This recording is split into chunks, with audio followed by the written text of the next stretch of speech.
বিদ্যাসাগরনি পাটিমুংনো kitingei thungrungni tungphlamung tabuk bo bono chaya sao bo bono chayao amhaikeno chajagi angei khorangti salayoka BJP patimungno kitingei 13 Pratapgarh Mondol BJP ni sakharmung bai kaisa khadumani himbotok tei koglam songthokjaka o salni khadumani pandao BJP ni neta tai khapkhonai adongrok manjakha koglamni bisingti Bidyasagorni patimungo bodolni tamo kok sathai tong aborokno salaima bibaksano kok chayarokno sejalaikha kognarnai rok bahaino o chaya khairokno nangmasuk majara romui majara nani samung tisalaikha amchayo BJP khapkhornai rokni bisingo belaikhe kwbangkhe manjakmani nukjakha o patimungno khaduma phunupuru পথ চলা আমরা এইভাবেই পথ চলছি সকলকে নিয়ে জনকল্যাণমুখী সরকারের যেই প্রকল্পগুলি আপনারা সবাই অবগত আছেন এখানে মিডিয়া ভাইয়েরা রয়েছেন আমাদের সরকারের প্রত্যেকটা জনকল্যাণমুখী চিন্তাধারা জনগণকে নিয়ে এর আগে কোনো সরকার মনে হয় না যে এইভাবে দলমত নির্বিশেষে প্রকল্প দিয়েছে এটার জ্বলন্ত উদাহরণ ভারতীয় জনতা পার্টি যেই পার্টি দলমত নির্বিশেষে রং না দেখে কালার না দেখে জনগণের সুবিধার্থে তাদের ঘরে পৌঁছে যাচ্ছে আর এই উন্নয়ন এই জনগণের বিপুল সাড়া সহ্য করতে না পেরে আজকে কিছুদিন যাবতই আমরা দেখতে পাচ্ছি যে তাদের অস্থিরতা তাদের দুষ্ট চক্রান্ত বিভিন্নভাবে বিভিন্ন জায়গায় তারা প্রতিফলিত করার চেষ্টা করছে এই বিধানসভার যিনি এমএলএ রয়েছেন সজ্জন নিপাট ভদ্রলোক সকলের সামনে সজ্জন ভাবে উপস্থাপন করে নিজেকে ঘুম থেকে ওঠার আগে মানুষের দরজায় গিয়ে বলে দিদি একটা বাইক দেন বিজেপি সরকারের বিরুদ্ধে মন্ডল অফিসে প্রতিনিয়ত মহিলারা আসছেন বলছেন দিদি আমরা কিন্তু ওনাকে একটা দৌড় লাগাবো কিন্তু আমরা ভারতীয় জনতা পার্টি আমরা ওদেরকে বুঝিয়ে শুনিয়ে বলেছি যে শুনুন আমরা যে পার্টিতে আছি আমরা শৃঙ্খলাবদ্ধ পার্টি আমরা যে পার্টিতে আছি আমরা বড়দের সম্মান করি আমরা ছোটদের স্নেহ করি আমরা তাদের সঙ্গে পাল্লা দিয়ে আমাদের পার্টির যে সৃষ্টতা পার্টির যে আমাদের কালচার আমরা এটাকে তাদের চক্রান্তের ফাঁদে পা দিয়ে আমরা বিনষ্ট করতে পারবো না দিদি সংযত থাকুন সময়ে মানুষই তাদেরকে যেইভাবে 2018 সালে হাওড়া নদীতে বিসর্জন দিয়েছে ডাকি সুতো আর যারা জনবঞ্চিত কয়েকজন নেতা চতুর্দিকে ছুটাছুটি করছে ব্যাংকিং জুড়ের মতন এগুলিও সময়ের নিরিখে আপনাদের সহযোগিতায় আবার ঘরে ঢুকে যাবে আমরা প্রত্যেককে আমাদের শৃঙ্খলার মধ্য থেকে আমরা সেইভাবে আশ্বস্ত করছি কিন্তু গতকালকে কি দেখা গেল সুন্দর পরিস্থিতিতে আমাদের রেলি এখানে এসেছে তারাও তো একটা রেলি করেছে তারাও তো একটা বিক্ষোভ সভা করেছে যে আমাদের সরকারের বিরুদ্ধে গণতান্ত্রিক পদ্ধতিতে যার যার দলের কাজ করবে এটাই স্বাভাবিক প্রতাপগড়েও তো তারা করছে বিভিন্ন জায়গাতে তারা ফ্ল্যাগ নিয়ে ফেস্টুন নিয়ে যে কোনো সময় সরকারের একটা নিতে হবে নিয়ে দাঁড়িয়ে যাচ্ছে ঠিক আছে আপনাদের গণতান্ত্রিক ব্যবস্থাপনায় দলে আপনাদেরও কাজ করার স্বাধীনতা রয়েছে আপনারা করছেন আপনাদের তো কেউ বাধা দিচ্ছে না এই বিদ্যাসাগর পার্টি অফিসে গত কিছুদিন আগে আপনারা প্রোগ্রাম করেছেন কই আমাদের কোনো কার্যকর্তা তো আপনাদের দিকে চোখ তুলেও দেখায়নি কিন্তু কালকে কি হলো যে আপনারা আমাদের এই সুশৃঙ্খল অভিনন্দন রেলিতে আপনারা এইভাবে আমাদের কার্যকর্তাদের উপর পূর্ব পরিকল্পিত ভাবে আপনারা ইট পাটকেল বোতল দিয়ে এইভাবে এলোপাতাড়ি ঢিল দিয়েছেন আমাদের অগণিত কার্যকর্তা হত হয়েছেন 3 জন ইনজিওর্ড হয়েছেন বিপুল ভাবে গতকালকে তারা হাসপাতালে এডমিট করার কথা ছিল কিন্তু তাদের বাড়িতে কেউ নেই দুজনের বাড়িতেই একজনের মা ক্যান্সার তাকে বাড়িতে নিয়ে আসতে হবে আমরা ট্রিটমেন্ট করিয়ে বাড়িতে নিয়ে এসেছি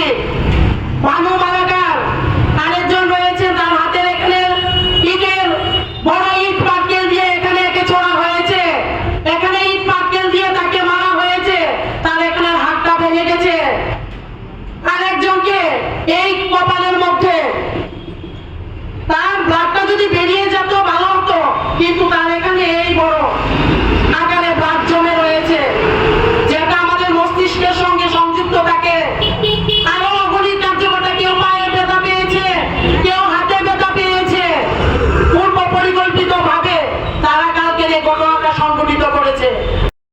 মার্ক্সবাদী কমিউনিস্ট পার্টির যারা কার্যকর্তারা আছেন তারা উপলব্ধি করতে পারছেন যে কি মুখ নিয়ে মানুষের কাছে যাব। মার্ক্সবাদী কমিউনিস্ট পার্টির শাসন আর ভারতীয় জনতা পার্টির শাসন আমাদের 2021 আগরতলা মিউনিসিপ্যাল কর্পোরেশনের নির্বাচনে এই আগরতলাবাসীরা দুহাত ভরে আশীর্বাদ দিয়েছেন। সে আশীর্বাদের নিরিখে প্রায় 47-48 মাস আমাদের কর্পোরেটররা মানুষের জন্য কাজ করেছে। 25 বছরের মার্ক্সবাদী কমিউনিস্ট পার্টির মুখ্যমন্ত্রী, যে কিনা বলে মেহনতি মানুষের সরকারের মুখ্যমন্ত্রী, উনি ছিলেন এই রাজ্যের অগণিত যারা গরিব শ্রেণীর মানুষ তাদের মুখ্যমন্ত্রী ছিলেন। কিন্তু ক্ষমতা চলে গেলে মানুষ যখন ক্ষমতা থেকে ওনাদেরকে সরিয়ে দিয়েছে 2018 সালে, তখন ওনাদের আরো আসল রূপ আস্তে আস্তে চলে আসছে। মানিক সরকার কিছুদিন আগে বক্তব্য রেখেছে, কি রেখেছে?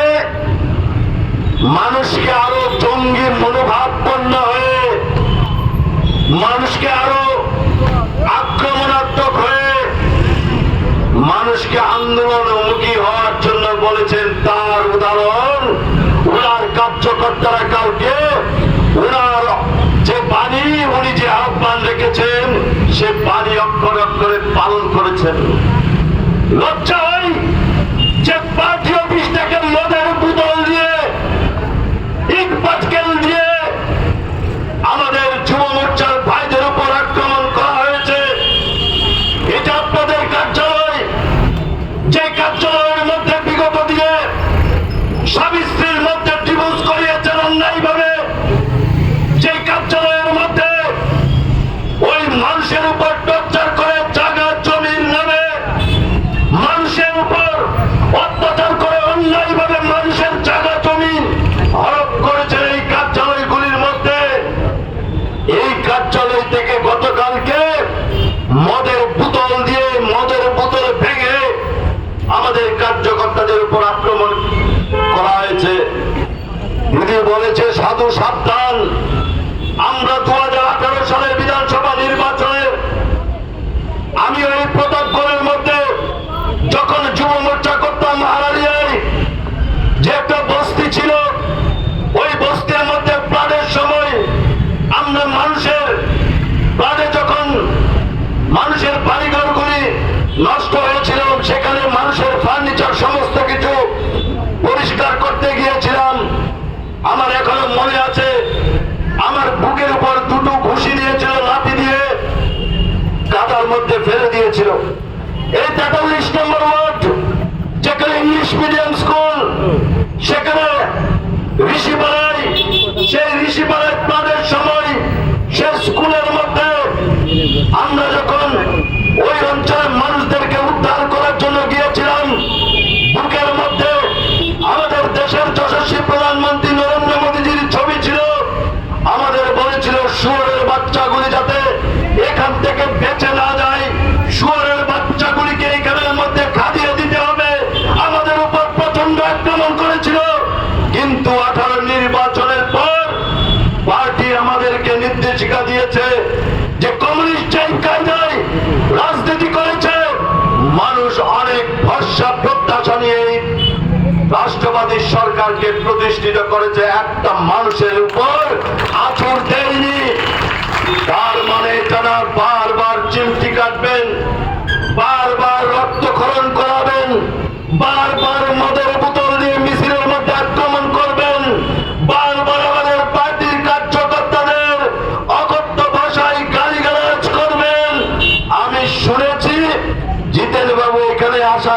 ছিল, এখানে সভা হচ্ছে তার ভয়ে, এই অঞ্চলের মানুষের ভয়ে উনি ব্যাক করে চলে গেছেন। এই সাধারণ মানুষের আর্থসামাজিক উন্নয়নে আপনারা কাজ করেননি, আপনারা কাজ করেননি। প্রতাপগড়কে একটা পরিচয় দিয়েছিলেন, ত্রিপুরা রাজ্যের প্রতাপগড়ের মানুষ গরিব মানুষ, প্রতাপগড়ের মানুষ অশিক্ষিত মানুষ, প্রতাপগড়ের মানুষ উন্নয়নের পথে হাঁটতে জানে না।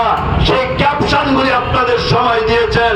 আজকে এই ক্যাপশন পরিবর্তন হয়ে ভারতীয় জনতা পার্টির নেতৃত্বে এই প্রতাপগড়ের মধ্যে নতুন ক্যাপশন জড়িত করা হয়েছে, যে কি যে অন্যান্য বিধানসভার চাইতো প্রতাপগড়ের মানুষ শিক্ষিত মানুষ, প্রতাপগড়ের মানুষ উন্নয়ন করতে জানে।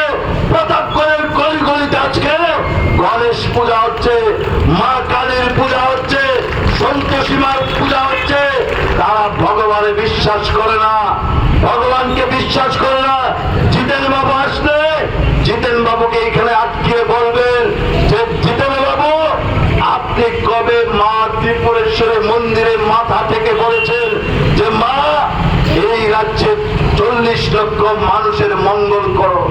মালিক বাবুকে বলবেন যে মা ত্রিপুরেশ্বরী মন্দিরে আপনারা দেখেছে কিনা আমি জানি না, কোন কমিউনিস্ট নেতা সেখানে মায়ের মন্দিরে গিয়ে যে মা আমাদের সকলের আস্থা, ভারতবর্ষের প্রত্যেকটা সনাতনীদের আস্থা, যে মার দর্শন করার জন্য বহির্রাজ্য থেকে বিদেশ থেকে মার চরণে আসে, সেখানে সকলের মঙ্গল প্রার্থনা করে সে মা ত্রিপুরেশ্বরী মন্দিরে গিয়ে প্রণাম করে মানিক সরকার বলেছে কিনা যে মা 40 লক্ষ মানুষের মঙ্গল করো?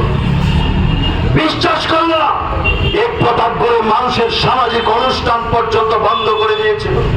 আজকে আগামী দিন গণেশ পূজা হবে, আমি অবাক হয়ে যাই যে মানুষের কত আমল পরিবর্তন হয়েছে, মানুষের মানসিকতার কত পরিবর্তন হয়েছে। জায়গায় জায়গায় সেই আমাদের গণেশ পূজা আজকে বৃহত্তর পুজোর রূপ নিয়েছে। কেন তখন গণেশ ঠাকুরের পুজো করার জন্য মানুষের মধ্যে কেন উৎসাহ ছিল? কেন মায়ের পূজা, মা কালী মায়ের পূজা করার উৎসাহ ছিল না? এখন কেন উৎসাহ হয়েছে? আজকে নিমন্ত্রণ করা হতো, নিমন্ত্রণে পর্যন্ত কে কে যায় সিসিটিভি ক্যামেরা লাগিয়ে রাখতো যে তার বাড়িতে এই যে কালী পূজা হচ্ছে নিমন্ত্রণে কে কে যায়। এই পরিবেশ থেকে আমরা মুক্ত হয়েছে, এই পরিবেশ থেকে মুক্ত হয়েছে। আপনারা যারা এখানে উপস্থিত হয়েছেন, আমি আপনাদের কাছে অনুরোধ করব, এই ত্রিপুরা রাজ্যের যে ডেভেলপমেন্ট, এই ডেভেলপমেন্টকে এবং এই রাজ্যের মধ্যে অশান্তির বাতাবরণ ভারতবর্ষের রাজনীতিও দেখতে পাচ্ছেন যে ভারতবর্ষের দেশের যশস্বী প্রধানমন্ত্রী নরেন্দ্র মোদীজির নেতৃত্বে দেশ যেভাবে চলছে, ওই ডিপ স্টেটগুলি আমাদের পার্শ্ববর্তী বাংলাদেশের মধ্যে যেভাবে চলমান একটা সরকারকে ফেলে দিয়ে অরাজকতার সৃষ্টি করেছে, সেই পলিসি ওই জায়গার মধ্যে ভারতবর্ষের মধ্যে ওই দিল্লির মধ্যে করেছে। বাংলাদেশে কাদের রেলিয়ে দেওয়া হয়েছে? ছাত্রদেরকে রেলিয়ে দেওয়া হয়েছে। ককরোচ পার্টির নামে দিল্লির মধ্যে কাদের রেলিয়ে দেওয়া হয়েছে? সেই আন্দোলন ছাত্ররা তাদের দাবি নিয়ে আন্দোলন করবে, তাদের রাইট আছে, তাদের রাইট আছে, আমরা তাদের সঙ্গে আছি। কিন্তু যেই মাত্র দ্বিতীয় দিন গেল, কি দেখতে পেলাম? সেই ছাত্র আন্দোলনের মাঝখান থেকে শাউটিং হচ্ছে। কি শাউটিং হচ্ছে?